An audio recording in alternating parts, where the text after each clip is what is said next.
Caros amigos, na aula de hoje estudaremos o que é a Igreja Católica Apostólica Romana, analisando devidamente a sua história, fundação e qual a sua missão aqui na Terra. Inicialmente, antes de estudarmos propriamente por que a Igreja Católica tem esse nome, é necessário que saibamos o que é uma igreja. A igreja é uma comunidade de pessoas convocadas por Deus, unidas sob uma mesma doutrina, com uma unidade de pensamento e regidas sob uma mesma liderança. Uma só é a igreja, pois uma só é a cabeça, Jesus. Uma só é a finalidade, dar glória a Deus. E um só é o Espírito que a anima, o Espírito Santo.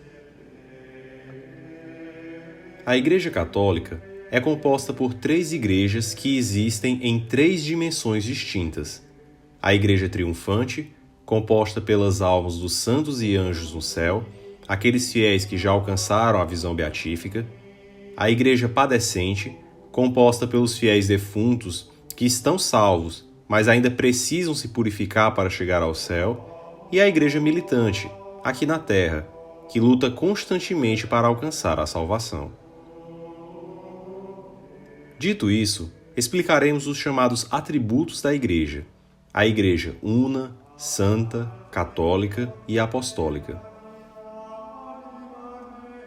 A Igreja é una, pois possui uma unidade de fé, um só batismo e um só governo, se unindo em torno dele em uma unidade de culto.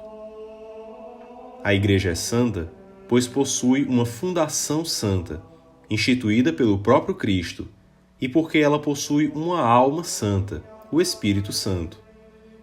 A Igreja também possui os meios para a santificação, que são os sacramentos.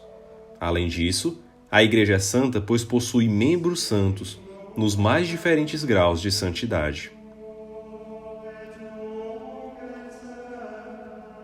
A Igreja é católica, pois católico vem da palavra grega católicos, que quer dizer universal, para todos os povos.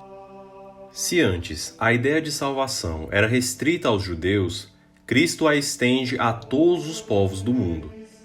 Foi o Espírito Católico que motivou São Paulo a pregar entre os gentios, que motivou os apóstolos a irem aos mais inóspitos cantos pregar o Evangelho, e que motivou também, por exemplo, os padres jesuítas a se aventurarem em selva fechada, com a possibilidade de serem devorados vivos por tribos canibais, apenas para salvar a alma dos nativos.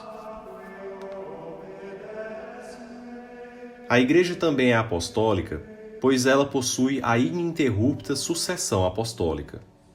Conforme os apóstolos fundavam comunidades, esses deixavam sucessores, e aos sucessores eram transmitidos os poderes apostólicos, por meio da sagração dos bispos, de modo a chegar até nós nos dias de hoje, passando de geração em geração através dos tempos.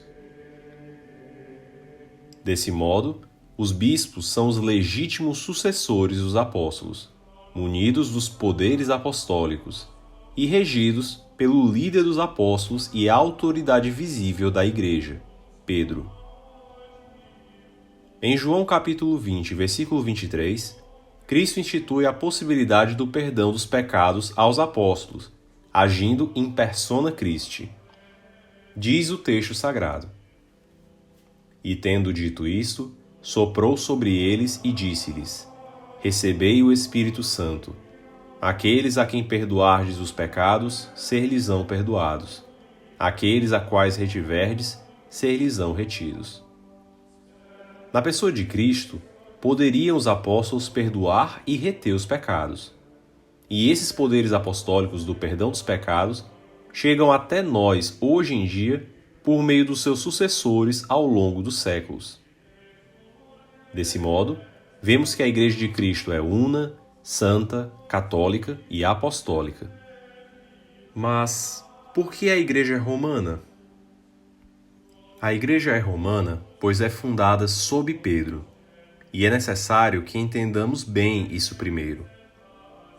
Em Mateus 16, 17 a 19, vemos o nascimento da Igreja quando Cristo diz: Tu és Pedro, e sob essa pedra eu fundarei a minha igreja. As portas do inferno não prevalecerão sobre ela. Eu te darei as chaves do reino dos céus. O que ligardes na terra será ligado no céu. O que desligardes na terra será desligado no céu. Cristo funda a igreja dele sob Pedro, tanto que este altera seu nome. Na tradição judaica, o nome da pessoa dizia o seu objetivo de vida. E a modificação desse nome significava também a mudança do seu objetivo e missão. Isso explica o porquê de Deus ter, por exemplo, mudado o nome de Abrão para Abraão. Pedro, com essa mudança de nome, seria a pedra, a base que sustenta e dá unidade. Pedro teria a autoridade em virtude da graça e seria o vigário de Cristo.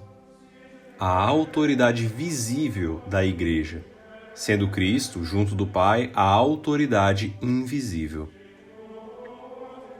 Pedro foi munido com as chaves do reino dos céus, algo que acompanha Pedro em toda a sua iconografia. A chave de ligar e de desligar, de unir e de separar. É o poder da comunhão e da excomunhão, conferido à igreja pelo próprio Cristo. Cristo chega a repetir isso aos apóstolos, como em Mateus 18:18, que esses poderiam ligar e desligar, mas não os entrega as chaves do reino dos céus, apenas a Pedro. Assim, os apóstolos devem estar em comunhão com Pedro para ligar e desligar. Pedro está presente nos mais importantes momentos do Evangelho. Pedro está na agonia do Getsêmani, está presente na transfiguração de Cristo e, na tempestade, é Pedro quem toma a iniciativa para sair do barco e andar sobre as águas. É Pedro quem sempre toma a iniciativa, além de ser o apóstolo que mais aparece na Bíblia. Entretanto, Pedro nega Jesus 3 vezes em sua paixão. Será que isso retira o seu primado? Cristo, em João capítulo 21, versículo 15, confirma Pedro 3 vezes, pedindo que esse apacente as suas ovelhas e os seus cordeiros. E completa profetizando a forma como Pedro haveria de morrer. Em verdade te digo, quando eras mais moço, cingias-te e andavas aonde querias. Mas, quando fores velho, estenderás tuas mãos, e outro te cingirá e te levará para onde não queres. Por essas palavras, ele indicava o gênero de morte com que havia de glorificar a Deus. E de fato, isso ocorreu. A forma como Pedro morreu não está escrita na Bíblia, mas está na tradição da Igreja, a chamada visão do Quo Vadis Domine. Por volta do ano 67, Pedro estava em Roma e o imperador Nero decidiu culpar os cristãos pelo incêndio que destruiu a cidade. Os cristãos primitivos, sabendo que a igreja estava fundada sob Pedro, decidiram então organizar uma operação de fuga para ele, onde este pudesse fugir das garras do imperador. Entretanto, já no lado de fora da cidade, Pedro tem uma visão de Cristo, ensanguentado, indo na direção oposta à dele. Ao passo que Pedro saía de Roma, Cristo ia em direção a Roma. Pedro, então, vendo seu Senhor carregando a cruz, naquela situação, exclama: Quo vadis, Domine? Que quer dizer: onde vais, Senhor? Ao qual Cristo responde: estou indo a Roma ser crucificado novamente. Pedro então cai em si e percebe que não pode deixar sua comunidade sozinha. Assim, ele volta a Roma e é martirizado. Ao saber que seria crucificado, Pedro pede para que seja crucificado de cabeça para baixo, por não se achar merecedor de morrer da mesma forma que o seu Senhor. E assim, no exato local onde Pedro foi martirizado e onde atingiu a glória celeste, Os seus sucessores regem ininterruptamente a Santa Igreja de Cristo, unindo o céu e a terra pelo poder das chaves.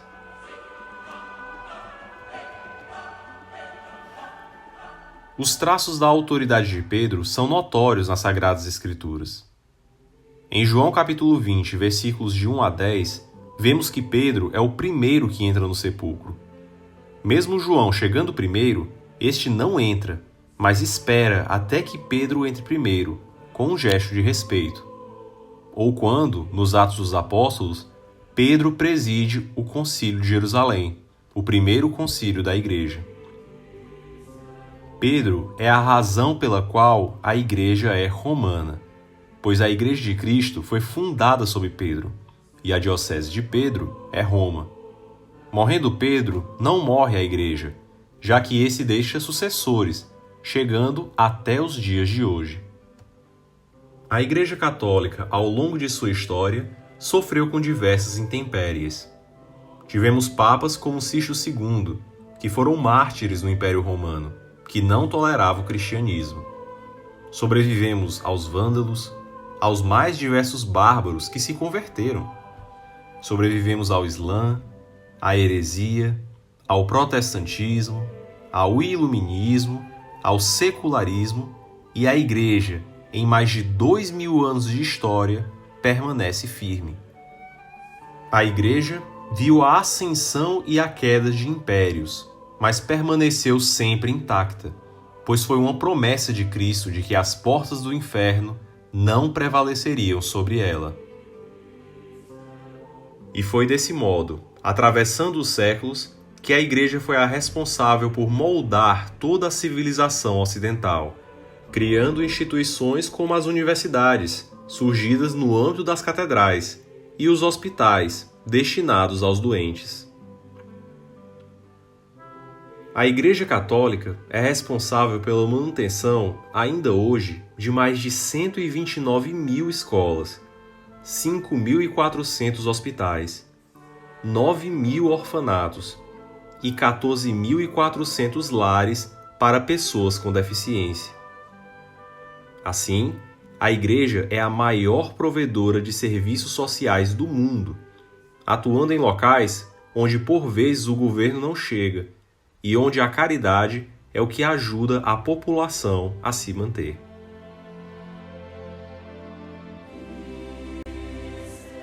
Essa é a Igreja Católica Apostólica Romana, uma igreja composta por pessoas pecadoras, mas que tem uma fundação santa, fundada não por teses, interpretações ou teorias, mas pelo próprio Cristo. Uma igreja que deu contribuições incomensuráveis à civilização e que é perene na história, transcendendo eras e séculos. E assim como fez com Pedro, sempre que a igreja parece estar caindo na tempestade, seja por conta da humanidade dos seus membros, seja pela perseguição do mundo, é Cristo quem sempre a levanta e a sustenta por sua santidade, cumprindo assim a sua promessa de que as portas do inferno jamais prevaleceriam sobre ela.